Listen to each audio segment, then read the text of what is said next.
오늘은 그리스도인 영성 네 번째 시간으로 순종이 제사보다 낫다, 이런 제목으로 말씀을 준비했습니다. 지난 1월 11일부터 12일까지 유엔 국제사법재판소에서 이스라엘을 상대로 재판이 열렸습니다. 이 재판은 남아프리카 공화국에서 이스라엘을 제소했습니다. 가자 지구에서 팔레스타인 사람들을 집단 학살하도록 이스라엘 정부가 선동하고 있다, 이런 제목으로 제소를 했습니다. 그런데 이 재판 과정에서 성경에 있는 아말렉 이야기가 나옵니다. 왜 아말렉 이야기가 여기에서 등장했는가? 우리가 다 아는 대로 작년 10월 7일 안식일 새벽에 하마스가 이스라엘을 기습 공격합니다. 로켓 한 5,000발을 쏘면서 기습했는데 한 20개 마을 또 군 기지에 침투해서 1,185명의 시민을 살해하고 또 소녀와 여성들을 강간하고 고문했습니다. 거기 제가 사진들을 다 이렇게 봤는데 참혹해서 이런 데다는 보여줄 수가 없어요. 가족을 다 몰살을 시켰는데, 그리고 251명을 인질로 납치해 간 것, 아마 여러분들이 뉴스를 통해서 다 들었을 겁니다. 이스라엘의 네타냐후 총리가 23년 10월 28일에 공동 기자회견을 하면서 이런 이야기를 합니다. 성경은 너희는 아말렉이 너희에게 행한 일을 기억해야 한다고 말합니다. 그리고 우리는 기억합니다. 이 언급을 남아프리카 공화국에서는 바로 이스라엘 국가가 팔레스타인 국민들을 집단 학살하라고 지시한 것이다, 또 그런 의사를 표현한 것이다, 그렇게 해서 제소를 한 겁니다. 여기에 대해서 이스라엘 총리실에서는 여기서 우리가 아말렉을 언급한 것이 대량 학살을 선동한 것이라고 하는 주장은 터무니가 없다. 이것은 우리가 하마스의 공격에 대해서 언급하고자 한 것이지 팔레스타인 사람을 죽이라고 한 말이 아니다. 그러면서 그 홀로코스트로 희생된 유대인들을 기념하기 위해서 세운 그 야드 바셈, 여러분 잘 아시죠? 야드 바셈 박물관, 또 헤이그 기념관, 여기에도 똑같은 이 성경절이 기록되어 있지만 이건 독일 사람을 다 죽여라, 이 말이 아니다. 그 학살을 잊지 말고 기억하라고 하는 말이지, 사람을 집단 학살하라고 하는 그것은 너무나 터무니가 없다, 그렇게 얘기했습니다. 그러면 도대체 아말렉이 무슨 일을 했기 때문에 이것이 이슈가 되었나 하는 겁니다. 모세는 이스라엘 백성들이 요단강을 건너서 가나안에 들어가기 직전에 그 모압 평지에 시딤이라고 하는 곳이 있어요. 거기에 머물러 있을 때 죽기 전에 마지막 설교, 유언을 합니다. 근데 여러 유언 중에 이런 이야기를 합니다. 너희는 애굽에서 나오는 길에 아말렉이 내게 행한 일을 기억하라. 곧 그들이 너를 길에서 만나 내가 피곤할 때 내 뒤에 떨어진 약한 자들을 쳤고 하나님을 두려워하지 아니하였느니라. 그러므로 내 하나님 여호와께서 내게 기업을 주어 차지하게 하시는 땅에서 내 하나님 여호와께서 사방에 있는 모든 적군으로부터 내게 안식을 주실 때, 그러면서 뭐라고 하는가 하면 너는 천하에서 아말렉에 대한 기억을 지워버려라. 너는 잊지 말지니라. 좀 무시무시한 말이죠. 천하에서 아말렉에 대한 기억을 지워버려라.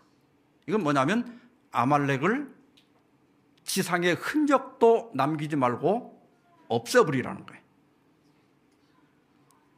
사실 이 아말렉은 에서의 손자입니다. 그 에서의 손자가 아말렉이고 그 아말렉이 낳은 사람들이 아말렉 자손들이에요. 그런데 에서는 야곱의 쌍둥이 형이죠. 그러니까 이스라엘 백성들은 야곱의 후손들이고 이 아말렉 자손들은 에서의 후손들이기 때문에 이 형제가 아니에요. 친족간입니다. 그런데도 왜 이런 명령을 내렸을까? 이스라엘 백성들이 여기 애굽 숫곳을 떠나가지고 그 다음에 홍해를 건너서 이제 르비딤까지 왔어요. 뭐 지금이면 거의 일주일 정도면 갈 수 있다고 하는데 이 당시 이제 뭐 짐승도 많이 거느렸고 또 애들도 있고 이렇게 하다 보니까 거의 한 달 가까이 걸려서 여기에 도착했을 것이라고 추측이 됩니다. 지금 이스라엘 백성들은 430년 동안 이집트의 노예 생활을 했어요. 그리고 이제 애굽에서 나온 지 한 달밖에 안 되는 거예요. 그러니까 아직 조직도 제대로 갖추지 못했고 자립할 수 있는 기반도 허약할 때입니다. 그리고 이제 한 달을 저 뙤약볕에서 걸었는데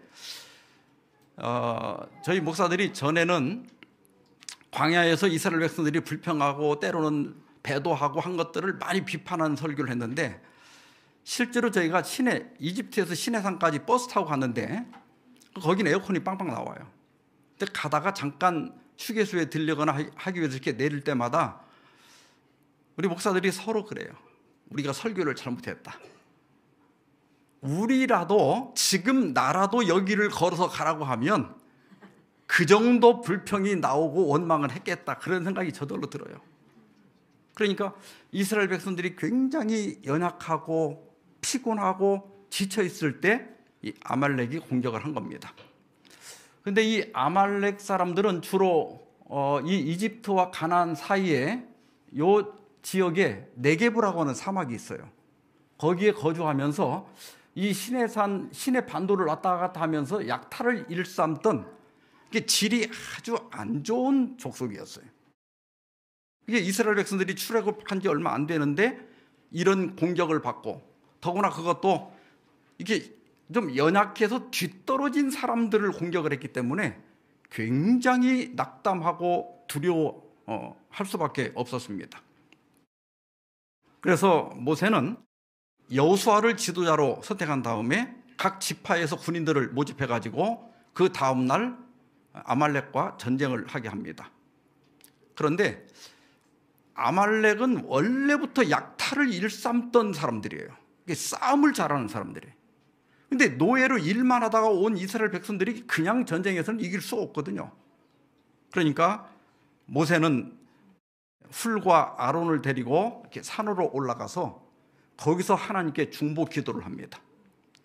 그래서 이 모세가 손을 들고 기도를 하는데 손이 올라가서 기도하는 동안은 이스라엘이 이기고 너무 힘들어갖고 손을 내리면 다시 말하면 기도를 중단하면 아말렉이 이기는 거예요. 그래서 아론과 훌이 양쪽에서 그 손을 붙들고 하루 종일 손이 내려오지 못하게 도와줌으로써 이스라엘이 승리했다는 기록이 나옵니다. 이렇게 승리하고 난 다음에 하나님께서는 모세에게 이렇게 말씀하십니다. 이것을 책에 기록하여 기념하게 하고 이걸 기록으로 남겨라. 그리고 여호수아의 귀에 외워 들리라. 이걸 여호수아가 잊지 않도록 외우게 해라. 그러면서 내가 아말렉을 없이하여 천하에서 기억도 못하게 하리라. 사실 이스라엘 공격한 족속들이 그 후에도 많이 나오는데 이렇게 무시무시한 명령을 내린 족속이 별로 없거든요. 왜 특별히 하나님은 아말렉에 대해서 이렇게 진노하셨을까? 아까 우리가 읽었던 말씀 중에 이 아말렉에 대한 이야기를 쭉 하면서 가장 근본적인 게 뭐냐면 그들이 하나님을 두려워하지 아니했다는 거예요. 이 말이 뭐냐면 이 아말렉 사람들은 이스라엘 사람들이 이집트에서 기적을 통해서 출애굽한 그 이야기를 다 들었습니다. 거기 열재앙이 내린 것 이런 거 다 들었어요. 그리고 홍해를 걸어서 걷는 기적에 대한 이야기도 다 들었어요. 그런데 우리가 여러분 이렇게 전도를 해보면 성경에 나오는 이런 이적들에 대해서 또 하나님의 사랑과 능력에 대해서 얘기를 하면 그걸 이렇게 심각하게 듣는 사람이 있는가 하면 오히려 조롱하는 사람들이 있죠. 그러니까 이 아말렉 사람들은 하나님이라고 하는 단어만 들어도 재수없게 생각하는 사람들이에요. 아주 하나님을 싫어하는 거예요. 그래서 오히려 그런 일들을 조롱하고, 그 다음에 우리는 그런 하나님 하나도 무섭지 않다, 그런 하나님을 우리는 이길 수 있다, 이렇게 장담을 한 겁니다. 이것은 예수님께서 말씀하신 성령 거역죄예요. 대놓고 까닭없이 하나님을 미워하고 하나님을 반대하고 하나님을 싫어하는 거예요. 그래서 하나님께서는 이것은 용서받을 수 없는 죄이기 때문에 그들을 반드시 심판하라고 말씀하신 겁니다. 여기에 우리에게 귀중한 교훈의 말씀이 있습니다. 부조와 선지자 300페이지입니다. 하나님의 돌보심은 그분의 자녀 중 가장 연약한 자에게도 미친다. 그들에게 가하는 모든 잔인한 행동이나 압박을 하늘이 주목하고 있다. 그분을 사랑하고 경외하는 모든 사람에게 그분의 손은 그들을 보호하는 방패가 된다. 그러므로 사람들은 그분의 손을 치지 않도록 조심해야 할 것이다. 왜냐하면 그 손은 정의의 검을 휘두르기 때문이다. 여러분, 하나님을 사랑하고 하나님을 믿고 하나님을 의지하는 사람은 그가 아무리 연약하고 아무리 가난하고 사회적 지위가 없다 할지라도 그는 하나님이 돌보시는 백성이라는 거예요. 하나님의 백성을 함부로 건들고 함부로 하나님의 백성들을 해코지 하고자 하는 것은 하나님을 진노하게 한다는 사실을 기억해야 됩니다. 우리는 대단한 사람이에요. 우리가 비록 이 땅에서 큰 권세를 갖지 못하고 우리가 좋은 집에 살지 못하고 부자가 아니라 할지라도 함부로 대하면 안 되는 어마어마한 사람이 바로 그리스도인입니다. 하나님이 언제나 내 편이라는 사실을 기억하시고 어떤 억울한 일이나 또 어떤 심한 핍박을 받을 때 너무 억울해하거나 슬퍼하지 않기를 바랍니다. 그리고 이제 400년이 흘렀어요. 그리고 드디어 사울이 기름 부음을 받고 이스라엘 장로들 앞에서 왕이 됩니다. 그리고 나서 이 암몬 사람들이 쳐들어오는데 이걸 물리치고 또 블레셋 사람들이 쳐들어오는데도 물리쳐서 드디어 이제 적들이 거의 없어졌어요. 그러자 하나님께서는 이 사무엘을 보내가지고 사울에게 이런 명령을 내립니다. 만군의 여호와께서 이같이 말씀하시기를 아말렉이 이스라엘에게 행한 일, 곧 애굽에서 나올 때 길에서 대적한 일로 내가 그들을 번하노니 지금 가서 아말렉을 쳐서 그들의 모든 소유를 남기지 말고 진멸하되 남녀와 소아와 젖먹는 아이와 우양과 낙타와 나귀를 죽이라 하셨나이다. 드디어 이제 하나님께서 400년이 지난 후에 아말렉을 심판할 때가 된 겁니다. 그런데 좀 하나님의 명령이 조금 잔인하죠. 어른들만 죽이는 게 아니라 뭐예요? 어린아이까지 다 죽이고 뿐만 아니라 짐승까지 다 죽이라는 거예요. 여기 진멸하되 이 말은 히브리어로 히람인데 이 히람이라고 하는 단어는 금지하다 혹은 바치다 그런 뜻입니다. 이것은 하나님께 바쳐진 제물이란 뜻이에요. 그러면 일단 하나님께 바쳐지면 그것은 저주받은 것으로 취급이 됩니다.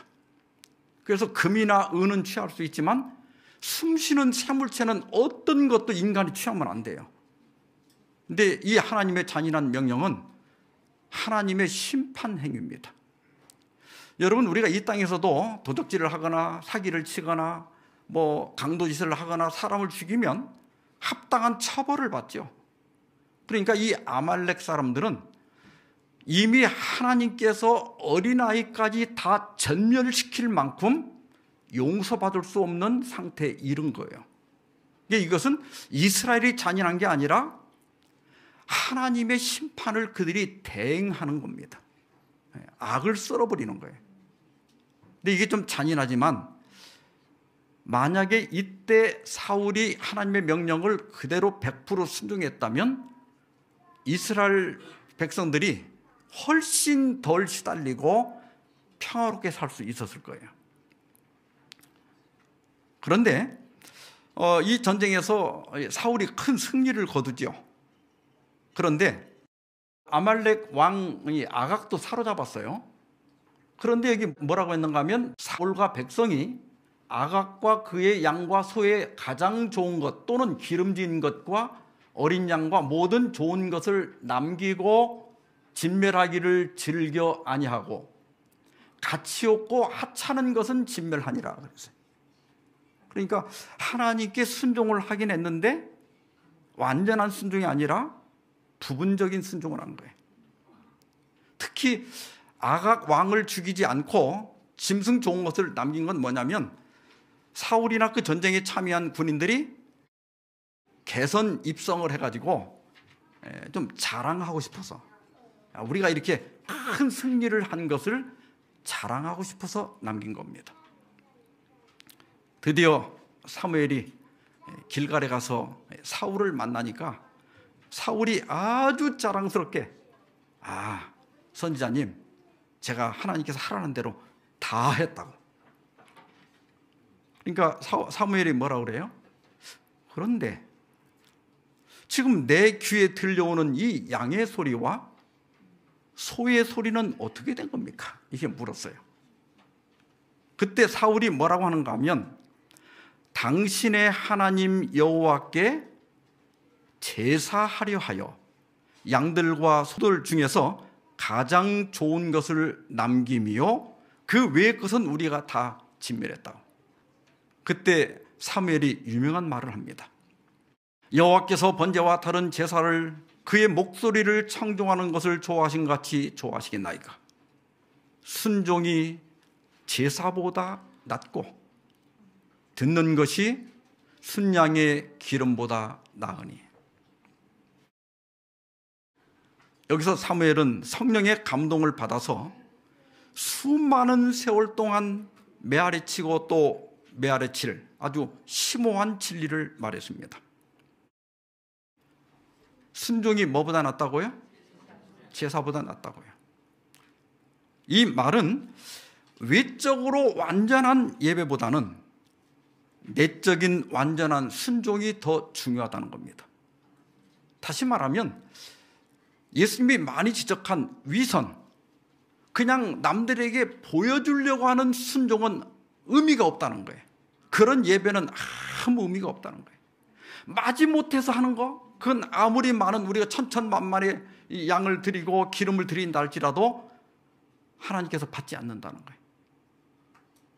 하나님께서는 우리가 우러나서 즐거워하는 마음으로 드리는 찬양, 기도, 말씀, 헌금, 이 모든 것들을, 그런 것들을 받으시지, 마지못해서 체면 차리려고 내 직분이 있으니까 우리가 어떤 일을 하는 것들은 하나님께서 거의 받지 않는다, 전혀 받지 않는다, 그런 뜻입니다. 우리가 이 말씀을 안식일 대신에 주일에도 적용할 수 있겠죠. 순종이 주일보다 낫고 또 듣는 것이 주일 성수보다 나으니. 우리가 무조건 일주일에 한 날을 선택해서 열심히 예배드리는 게 중요한 게 아니라 말씀대로 예배드리는 게 중요하다. 말씀에 순종하는 것이 더 중요하다는 거예요. 이 사람이 얼마나 연약한가 하면, 제가 작년에 네팔에 가서 보니까 네팔은 천주교부터 일반 장감리교 할 것 없이 전부 다 안식일 토요일에 예배드립니다. 이상하다 그랬더니 그 나라는 공휴일이 토요일이에요. 대부분이 다 일요일이 공휴일이잖아요. 그런데 네팔은 토요일이 공휴일이에요. 그러니까 사람이 뭐 성경절을 갖고 이렇게 저렇게 핑계를 대지만 그러니까 우리나라가 일요일 날이 공휴일이니까 일요일 날이 예배드리기 좋으니까 나머지 성경들을 이상하게 해석해가지고 일요일이 맞다, 뭐 예수님이 부활했다 어쩌고 하지만, 그러나 토요일이 또 공휴일인 나라에 가면 장로교회도 토요일 날 예배 드리면서 십계명을 그대로 또 외우고 있는 거예요. 인간이 참 얍삭한 거예요. 그저 자기 편한 대로 해석하고 자기 유익된 대로 다시 이렇게 합리화하는 것이 우리 인간입니다. 그러니까 우리가 예배를 드릴 때는 약간 손해를 보고 때때로는 내 마음에 들지 않더라도 말씀대로 성경이 가르치는 대로 순종하는 것이 예배보다 낫다는 겁니다. 그러면서 말하기를 이는 거역하는 것은 점치는 죄와 같고 완고한 것은 사신 악한 우상에게 절하는 죄와 같음이라. 그러면서 왕이 여호와의 말씀을 버렸으므로 여호와께서도 왕을 버려 왕이 되지 못하게 하셨나이다. 이 형식주의, 순종이 없는 부분적인 순종이라고 하는 것이 얼마나 위험한가를 보여주는 거예요. 낸시 드모스 올게무스, 이 사람을 보통 낸시 드모스라고 많이 알려져 있는데, 사울의 선택은 우리에게 중요한 것을 보여줍니다. 그러면서 뭐라고 그랬죠? 다 같이 읽어보세요. 시작. 부분적인 순종은 불순종입니다. 하나님은 완전한 것을 원하십니다. 이게 우리한테 형식적으로 하나님한테 잘하는 것 같이 이렇게 위선적으로 섬기는 게 아니라 진심으로 우러나서 하나님을 사랑하고 하나님을 존경하고 하나님을 경외하기를 원하십니다. 여러분, 한 남자가 결혼해서 사는데 사랑은 딴 사람을 사랑하고 이 사람은 집안이 좋으니까 여자가 이쁘니까 그냥 사랑하는 척하고 산다고 하면 그거 얼마나 큰 비극이에요. 하나님은 우리와 그런 관계를 원치 않는 거예요. 하나님은 왜 불순종을 혐오하시고 그렇게 엄하게 다스리시는가? 죄가 어디에서 시작됐어요? 하나님은 선악과를 먹지 말라고 그랬는데 하와가 먹고 남편에게도 주어서 남편도 먹었어요. 그런데 여기 그 하와가 선악과를 이렇게 볼 때 그 나무를 본즉 먹음직도 하고 보암직도 하고 지혜롭게 할 만큼 탐스럽기도 했다고 그랬어요. 이건 뭐냐면 하와가 따먹고자 하는 욕망을 가지고 그 나무를 바라봤다는 뜻이에요. 그러니까 따먹을 때 죄가 시작된 게 아니라 그 마음속에서 하나님의 말씀을 의심하고 사탄의 말을 믿고 그것을 따먹고자 하는 마음을 먹고 바라볼 때 이미 범죄한 거예요. 그러니까 마음이 중요한 거예요. 하나님은 우리 겉모습을 보는 게 아니라 중심을 본다 그랬거든요. 우리 중심이 어떻게 돼 있느냐, 이게 중요한 거예요.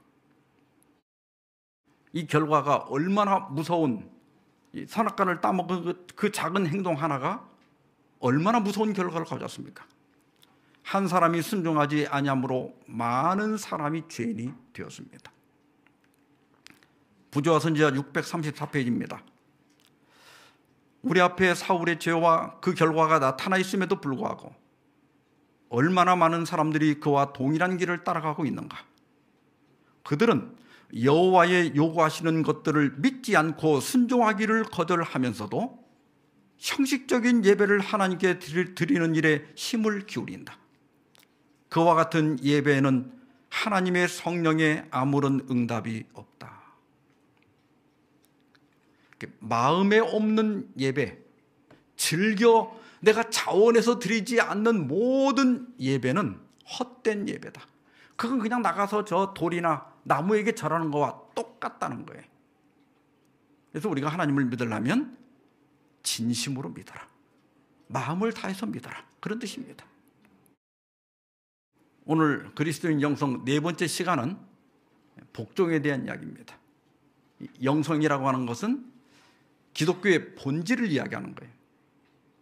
우리가 정말 그리스도인이라고 하면 본질적으로 무엇을 믿어야 하는가, 어떤 사람이 되어야 하는가, 이런 주제를 우리가 다루고 있는데, 빌립보서 2장 8절에 사람의 모양으로 나타나사 자기를 낮추시고 죽기까지 예수님은 어떻게 하셨다고요? 복종하셨으니 곧 십자가에 죽으심이라. 그냥 복종하셨다고만 해도 돼요. 아니면 그냥 복종하셨으니 죽으셨다고 해도 돼요. 그런데 굳이 사도 바울은 십자가에 죽기까지 복종했다 이렇게 얘기해요. 왜 십자가를 얘기했을까? 지금 우리는 이 성경절이 너무 익숙하기 때문에 그냥 지나갈 수 있지만, 만약에 1세기 사람들이 이 글을 읽을 때, 이 편지를 읽을 때 여기 십자가의 죽으심이라 여기는 가슴이 떨리면서 읽었을 거예요. 이 십자가가 얼마나 끔찍했는지, 혹시 여러분들 중에 패션 오브 크라이스트 그 영화 보셨나요? 저는 그 영화 보면서 우리 그 예수님의 생에 대한 영화가 여러 편 나왔는데, 저는 이거 보고 제가 그런 말을 했어요. 집사람하고 같이 TV로 보면서, 이건 아니다. 이건 너무 잔인하다. 정말 그 눈을 뜨고 그대로 볼 수 없을 만큼 잔인한 거예요. 근데 실제가 그에 못지 않았을 겁니다.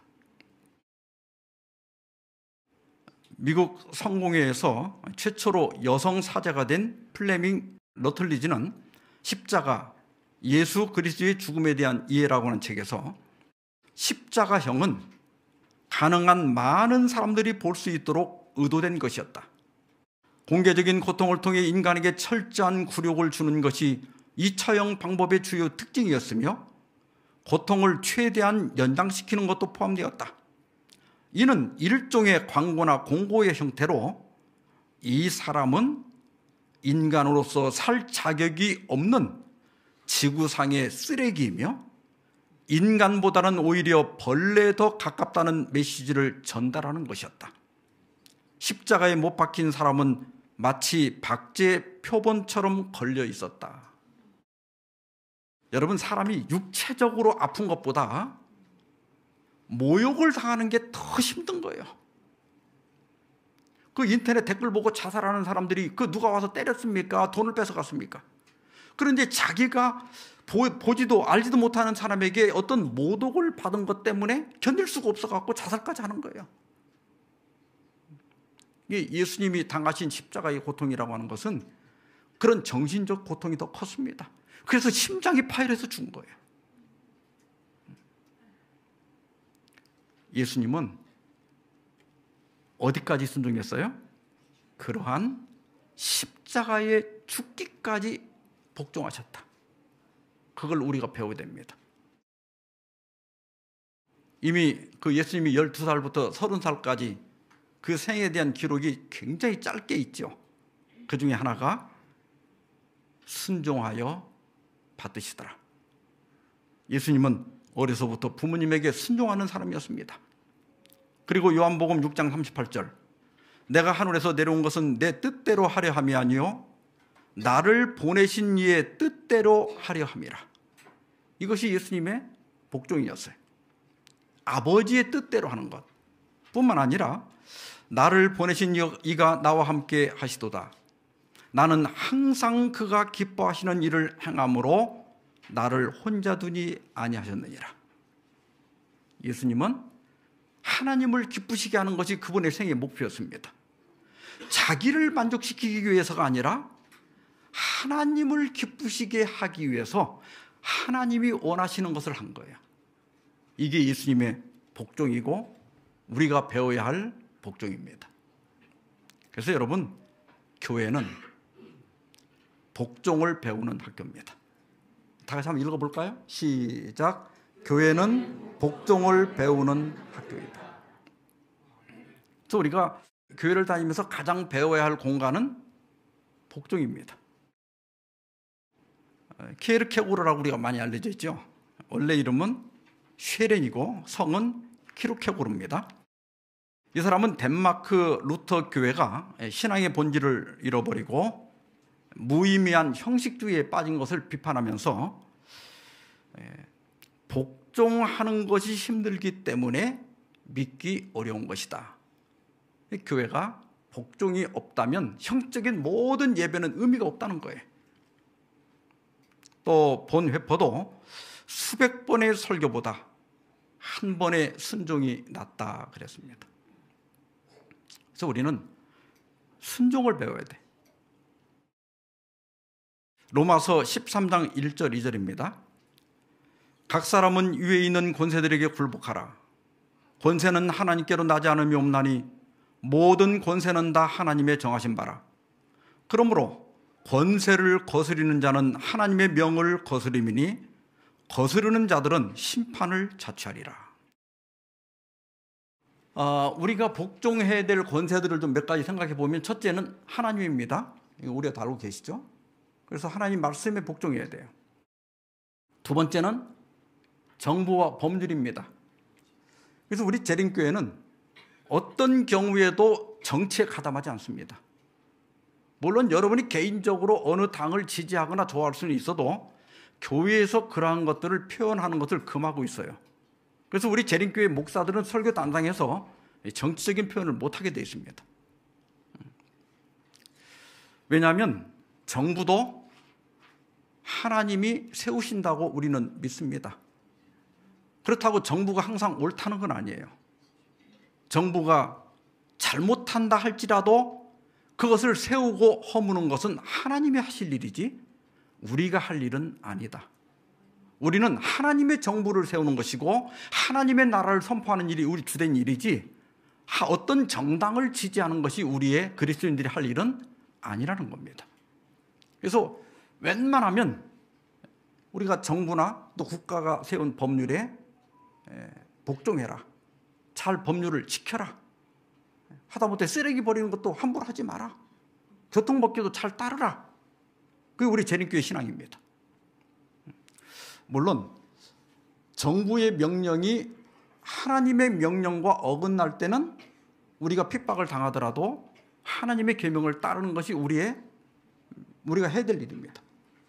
그러나 그렇지 않다면 우리는 굳이 일부러 정부에 저항하거나 저 안식일 교회는 우리 당을 반대, 그런 인상을 주지 않도록 조심해야 됩니다. 그 다음에 이거 십계명에도 나와 있죠. 부모를 공경해라. 그 다음에 우리 학생들은 학교 선생님들, 제가 학교 다닐 때는 선생님한테 혼나거나 매를 맞고 집에 오면 부모님이 알면 또 맞았어요. 집에 와서. 근데 요즘은 부모가 학교를 쫓아가서 선생님을 때린다고 그러더라고. 그게 자기 자녀를 잘 돌봐주는 것처럼 생각하지만 사실은 자녀를 망치고 있는 거예요. 그 아이를 통제할 수 있는 권위를 가진 사람이 이 세상에 이제 없어요. 그렇게 돼버리면. 이 지멋대로 하니까 얘는 회사를 들어가도 사장한테도 덤비고 위에 부장한테 덤비다 쫓겨나고 평생 고생합니다. 그 다음에 회사의 상급자들, 그 다음에 우리 교회 안에 들어와서는 교회 지도자들, 또 교회 규정들, 또 교회가 결정한 것들. 근데 이상하게 이렇게 어떤 권위, 기존 질서를, 그런 것들을 아주 싫어하는 사람들이 있어요. 제가 오늘 이 설교하면서도 어떤 사람은 불편할 텐데 하고 좀 걱정이 돼요. 권위 얘기만 나오면 아주 반항적이고 저항적이고 뭔가가 그 사람들은 부정이 있는 것 같고 뭐가 잘못되는 것 같고, 이게 성장 과정에서 뭔가가 잘못돼서 만들어진 거예요. 우리 이 인성이 삐뚤어진 거야. 이거 치료받아야 돼. 우리 여기 어린아이들이 좀 많아졌기 때문에 또 우리 부모님들을 위해서 조금 앞부분에서 그 얘기를 좀 하겠습니다. 시대소망 515페이지 보면 어머니가 아이들에게 그들이 어머니를 사랑하기 때문에 순종하도록 가르친다면 그녀는 그리스도인 생의 첫째 교훈들을 그들에게 가르치는 것이다. 어머니의 사랑은 아이들에게 그리스도의 사랑을 대표하며 어머니를 신뢰하며 순종하는 어린이들은 구주께 순종하고 신뢰하는 것을 배우고 있는 것이다 그랬어요. 그러니까 우리 아이들이 잘 될지 안 될지 그 미래를 어디서 볼 수 있는가 하면 엄마한테 어떻게 하는가를 보면 알 수 있어요. 그래서 우리 어린이들이 어려서부터 엄마 말을 잘 들어야 돼. 그래야 나중에 훌륭한 사람이 될 수 있어요. 또 우리 어머니들에게는 처음 3년은 작은 가지를 구부리는 시기다. 어머니들은 이 기간이 지닌 중요성을 이해해야 된다. 기초가 놓여지는 때는 바로 이 시기이다. 그러니까 만 3살까지가 굉장히 중요한 시기예요.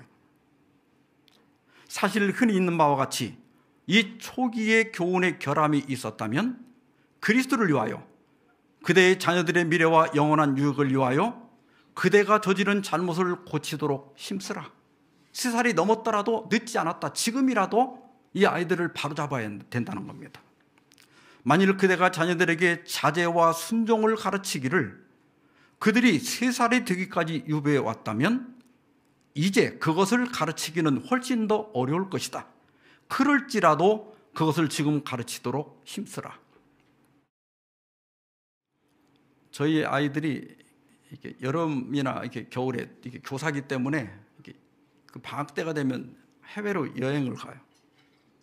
그러면서 꼭 강아지를 우리한테 맡기고 갑니다. 근데 저도 은퇴하고 난 다음에 강아지를 한 마리 키우려고 그랬는데 애들 걸 맡아 키워보면서 절대로 죽을 때까지 안 사기로 했습니다. 손이 얼마나 많이 가는지 몰라요. 근데 밥도 줘야 되고, 이게 똥오줌도 이게 뭐 이게 다 깔아줘야 되고, 또 뭐 운동도 시켜줘야 되고, 목욕도 시켜줘야 되고, 뭐 또 때에 따라 또 간식도 줘야 되고. 근데 우리 아이가 그 간식을 줄 때 그냥 주지 말라고 하면서 자기가 시범을 보이는데 그 간식 요만한 거 하나 들고 앉아, 일어서 돌아, 발 줘, 뭐 별걸 다 시켜. 그래 놓고 또 여기다 놓고 기다려 했다가 또 그 기다린 다음에 먹게 하라는 거예요. 근데 이게 제가 나중에 이렇게 인터넷에서 찾아보니까 그 강아지한테 주인에 대한 복종, 또 자제를 가르치는데 간식이 굉장히 중요하다는 거예요. 개 입장에서 보면 그거 하나 얻어먹겠다고 별짓을 다 하는 건데, 그러나 그걸 통해서 그 강아지한테 기다리는 훈련, 또 복종 훈련을 시킬 수 있다. 우리 자녀들에게도 똑같은 거예요. 그 아이가 자제할 줄 알고 복종하는 걸 배우지 못하면 나중에 사회생활도 어렵고 성인이 된 다음에 하나님을 섬기는 것도 굉장히 어려워집니다. 그래서 지금이라도 애들이 초등학교 또 중학생, 고등학생이 됐더라도 가르쳐야 된다는 거예요. 왜냐하면 우리 뇌는 가소성이 있다고 그러죠. 다시 말하면 적응 능력이 있는 거예요. 늦게라도, 시간은 좀 더 걸리더라도 꾸준히 반복해서 교육을 하면 또 달라질 수 있다 하는 겁니다. 여기서 잠깐 좀 이야기를 드리면요, 3살까지는 전두엽, 두정엽, 후두엽 등 뇌의 기본 구조가 형성되는 시기인데, 이때 주요 신경세포들이 활발히 연결되고 그 연결이 얼마나 많이 되느냐에 따라서 머리가 좋고 나쁨이 결정됩니다. 이때는 여러 자극을 받는 게 굉장히 중요해요. 그래서 나가서 자연계도 보고, 물도 만져보고, 모래도 만져보고, 또 단단한 돌도 만져보고, 둥글어 보고, 물에도 빠져보고, 이런 경험들이 굉장히 중요합니다. 그 다음에 4살에서 6살까지는 종합적 사고를 담당하는 전두엽이 주로 발달하는데, 이 전두엽은 인간성과 도덕성을 담당합니다. 그래서 6살이 되기 전까지 예절교육과 인성교육이 굉장히 중요해요. 그때 아이가 누구를 때린다든가 다른 아이 걸 뭘 뺏는다든가 교회에서 어른들에게 공경하지 않는다든가 이 사회 이런 공공 도덕이나 질서를 지키지 않는다거나 이런 것들을 바로 잡아줘야 할 시기가 이때입니다. 공부는 7살이 넘은 다음부터 시켜야 돼요. 7살이 넘어야 공부가 되는 거예요. 근데 요즘 엄마들이 이제 할 일이 이렇게 많은데 애하고 놀아줄 시간이 없으니까 이렇게 한단 말이에요. 그래서 휴대폰 하나 딱 켜서 이렇게 들려주면 얘가 조용하거든요. 이게 굉장히 위험한 행동이에요. 이 애를 스마트폰 중독으로 이끄는 그 시작을 지금 하고 있는 거예요. 우리 사람이 태어날 때 뉴런, 신경세포는 약 1000억 개 정도 갖고 태어나는데 이건 거의 비슷해요, 사람들이. 그런데 중요한 게 뭐냐면 이 시냅스인데, 이 시냅스라고 하는 것은 이 뉴런과 뉴런 사이를 연결시켜 주는 거예요. 이 연결이 많이 돼야 머리가 좋아지는 거예요. 근데 이게 수십조 내지 100조 개 정도가 되는데요.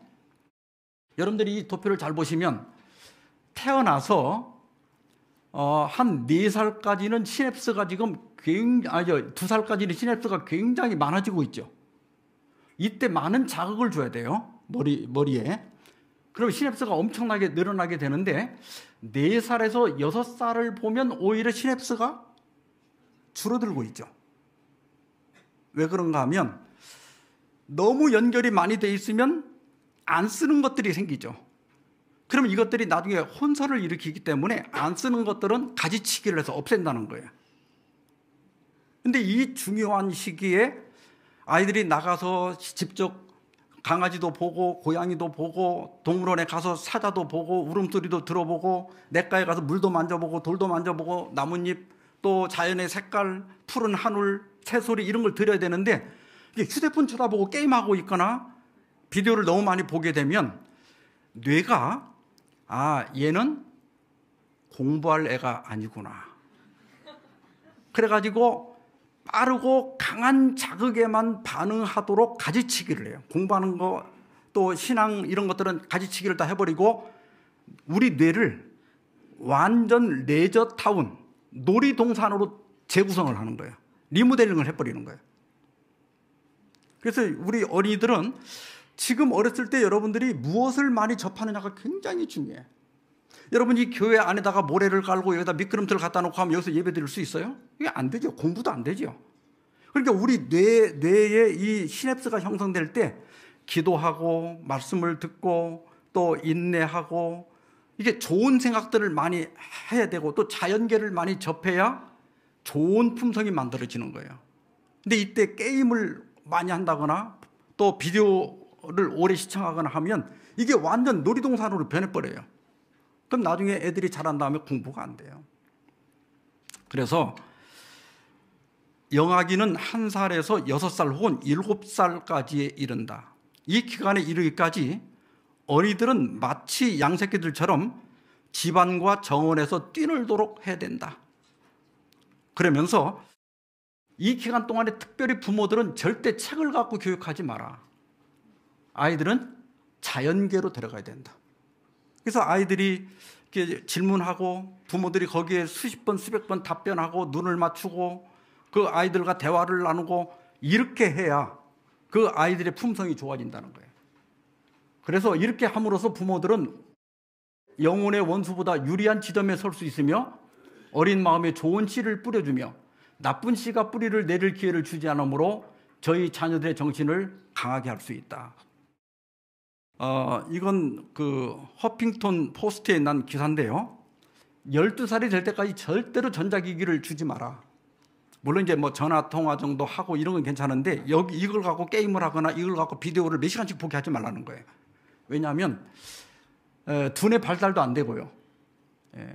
그래서 발달 지체, 학습 장애, 충동성 증가, 또 실행 능력과 주의력 부족 이런 현상들이 나타나게 된다. 그 다음에 발달 지체를 일으키고 비만해질 수 있고 수면이 부족해질 수 있고 그 다음에 정신질환 비율이 증가한다고 그랬는데 여기 한번 잘 보세요. 요즘 아이들을 생각하면서 이 말을 들어보세요. 우울증, 불안감, 애착장애, 주의력 결핍장애, 자폐증, 조울증, 정신병, 어린이 행동장애 비율을 높인다. 여러분 우리가 어렸을 때는요 못 먹고 못 살았어도 이런 아이들이 별로 없었어요. 지금은 태반이 이런 문제가 있어요. 이게 다 뭐냐면 전자기기에 너무 오랫동안 애들이 노출되어 있기 때문에 그래요. 그 다음에 공격성이 증가하고 그 다음에 디지털 치매라고 하는 것은 너무 빠른 속도의 미디어는 집중력과 기억력을 퇴화시킬 뿐만 아니라 주의력 결핍의 원인이 된다. 그러니까 공부를 오랫동안 앉아서 할 수가 없고 설교를 들을 수가 없고 기도를 할 수가 없는 거예요. 네. 그리고 이제 전자기기에 중독될 수 있기 때문에 이게 부모들도 집에서 어린아이들이 보는 앞에서 휴대폰으로 뭐 하는 거 안 해야 돼요. 뭐 통화 정도는 할 수 있지만 애들 보는 앞에서 자기들 맨날 이거 하면서 애들 보고 하지 말라고 하면 안 되거든요. 그 다음에 전자파 노출도 될 수 있고, 그래서 마지막에 결론이 이거예요. 전자기기를 과도하게 사용하는 어린아이들에게는 미래가 없다. 이게 단언합니다. 그래서 우리 부모님들을 위해서 좀, 우리 학생들을 위해서 좀 말씀드리면, 만 2살까지는 절대로 뭐 휴대기기나 비디오 보여주지 마라. 자연계로 데려가라. 그리고 엄마하고 자주 눈을 마주치고 대화를 나눠라. 그리고 3살에서 5살까지는 하루에 1시간만 허용하는데 비폭력적인 TV를 1시간 이내로만 허용해라. 그 다음에 12살까지는, 이게 초등학교 때까지는 하루에 2시간을 하게 하되 이것도 비폭력적인 TV만 보게 해라. 그리고 이제 중학생부터 고등학생까지는 하루에 2시간인데 비폭력적인 TV, 그 다음에 휴대전화, 그 다음에 폭력적인 비디오 게임, 비폭력적인 비디오 게임이나 폭력적인 게임은 30분 이내로만 봐야 된다. 이걸 잘 지킨 애들은 나중에 인성에 별 문제가 없고, 이걸 어기는 아이들은 평생의 멍에를 씌워놓는 거예요. 평생 자기가 극복할 수 없는 약점을 안고 살게 만드는 거예요. 그래서 우리가 어렸을 때부터 순종을 배워야 돼. 자제할 줄을 배워야 되고. 자, 이제 빠른 속도로 정리하겠습니다. 히브리서 13장 17절 다 같이 읽어봅시다. 시작. 너희를 인도하는 자들에게 순종하고 복종하라. 그렇지 않으면 너희에게 유익이 없느니라. 우리가 왜 지도자들을 순종하고 복종해야 하는가 하면 우리의 유익을 위한 겁니다. 제가 수년 전에 이 이야기를 여기서 했는지 모르겠지만, 믹 피어스라고 하는 사람은 환경 건축가입니다. 짐바브웨의 환경 건축가인데, 이 사람은 에어컨이 없는 쇼핑센터를 짐바브웨의 수도인 하라레에다가 지어달라는 요청을 받았어요. 근데 짐바브웨는 연평균 온도가 섭씨 40도입니다. 근데 어떻게 에어컨 없이 쇼핑센터를 운영할 수 있겠어요? 근데 이 사람이 그걸 승낙을 합니다. 왜냐하면 이 사람은 그 신개미를 잘 알고 있었는데, 이 신개미가 주로 이게 나무 같은 거 먹고 살죠. 그래서 나무로 지은 집에 신개미가 들어오면 집이 무너질 정도로 이렇게 나무를 파먹어요. 근데 이 신개미 집은 진흙을 갖다가 침을 이겨갖고 만드는데, 망치로 때려도 웬만큼 때려갖고는 부서지지 않을 만큼 단단하게 집을 짓는데, 이 신개미는 대류 현상을 이용해서 외부 기온이 40도를 넘어도 내부 온도는 30도, 습도는 60%를 유지하고 연중 내내 신선한 공기를 유지한다 그랬어요. 이 신개미는 먹이를 나무 목질부 있죠? 그걸 이렇게 물어다가 이렇게 발효를 시켜요. 버섯 기르듯이 발효를 시켜갖고 거기서 나오는 걸로 먹이를 만들어요. 그런데 발효를 시키다 보면 한 100와트 정도, 전열구, 이렇게 100와트 전열구 켜놓으면 따뜻해지잖아요.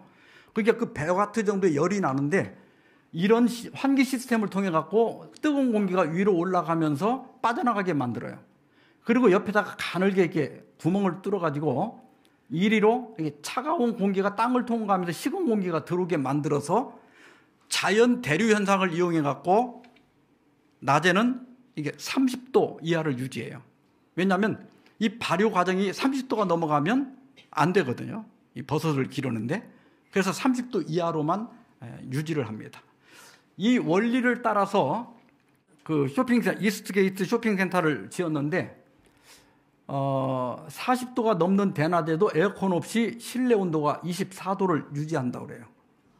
그래서 전기는 85%가 절약되고 가스는 87%, 물은 28%가 절약된다. 이걸 사람이 누구한테 배웠어요? 개미한테 배웠어요. 그런데 윌리엄 휠러라고 하는 이 곤충학자는 이게 개미가 마치 사람의 세포처럼 지능은 낮지만 자기가 맡은 역할을 하지요. 이걸 하나의 동물로 보고 이걸 초유기체라 이렇게 불렀어요. 그러면서 이 초유기체가 만들어내는 지능을 집단지능이라고 그랬어요. 그러니까 이 집단지능이 뭐냐면 집단을 하나의 개체로 볼 때 그 집단이 가지고 있는 지적 능력을 의미합니다. 여러분, 우리가 어떤 어려운 일이 있을 때 중지를 모은다 그런 말 쓰죠. 이게 바로 집단지능입니다. 여기 한 교회가 있는데 구성원들은 뭐 지적 수준이 별로 높지 않지만 서로 양보할 줄 알고 또 순종할 줄 알고 서로 복종할 줄 알고 그래서 평화롭게 교회를 운영해 나간다고 하면 집단 지능이 높은 교회입니다. 근데 오른쪽 교회는 굉장히 지적 수준이 높은 사람들이 많이 모여 사는데 직원에만 했다면 싸우는 거예요. 그래서 교회가 두 쪽, 세 쪽으로 나눠져 있다. 이런 교회는 집단 지능이 낮은 교회다. 그런데 이런 높은 집단 지능을 가지려고 하면 뛰어난 리더십, 지도력도 필요하지만 그 구성원들이 뛰어난 팔로우십, 추종력이 있어야 된다. 순종할 줄 알아야 된다. 복종할 줄 알아야 된다. 그래야 평화가 유지될 수 있고 그 집단이 큰 일을 이룰 수가 있게 되는 거예요. 친구들하고도 가끔 해외여행을 가는데 이렇게 총무를 뽑잖아요. 그럼 그 사람이 이제 뭐 호텔도 예약하고 식당도 예약하면 저는 아무 말도 없이 따라다니기만 합니다. 식당에 들어서 먹으라 하면 먹고 또 호텔 가서 자라고 하면 자고 구경을 하면 구경하고. 근데 어떤 사람은 또 꼭 불평하는 사람이 있어요. 저 옆에 좋은 호텔이 있는데 왜 일로 왔냐. 이번에 여기까지 왔으면 저쪽에 가서 저거 먹어야지 왜 이걸 먹냐. 그 한 사람 때문에 같이 여행하는 사람들의 기분이 다 나빠지는 거예요. 근데 그렇게 할 필요가 없어요. 일단 지도자를 세웠으면 총무를 뽑았으면 그 사람이 하라는 대로 하면 즐거운 여행이 될 수 있고 다 좋은 여행을 할 수가 있어요.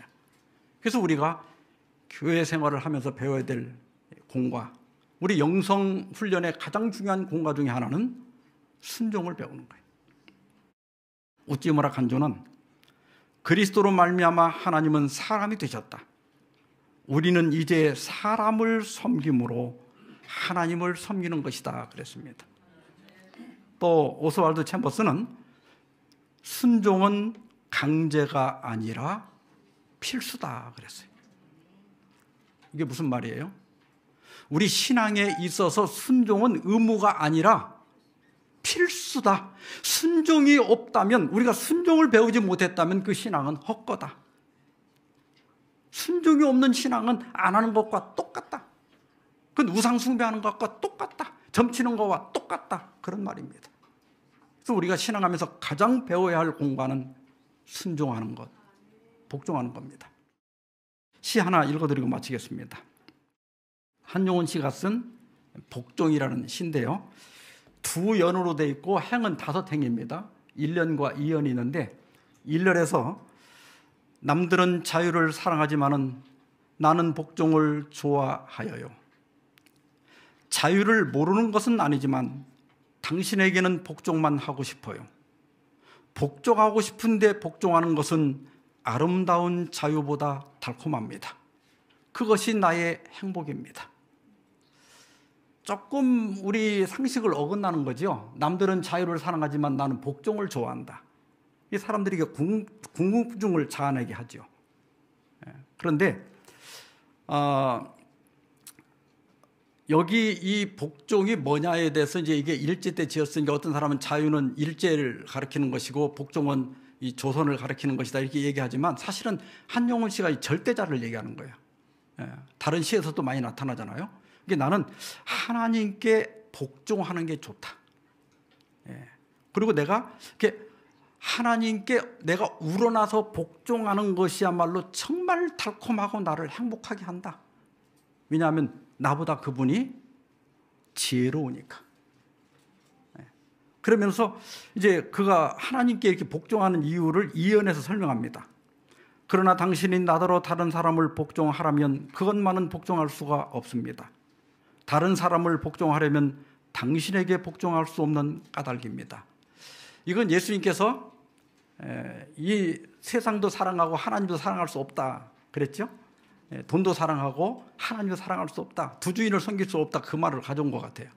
그러니까 우리가 하나님을 진심으로 사랑한다면 하나님께만 복종해야지, 우리가 다른 것들을 좋아하면서 하나님을 온전히 섬길 수 없다, 그런 것들을 여기 이야기하고 있습니다.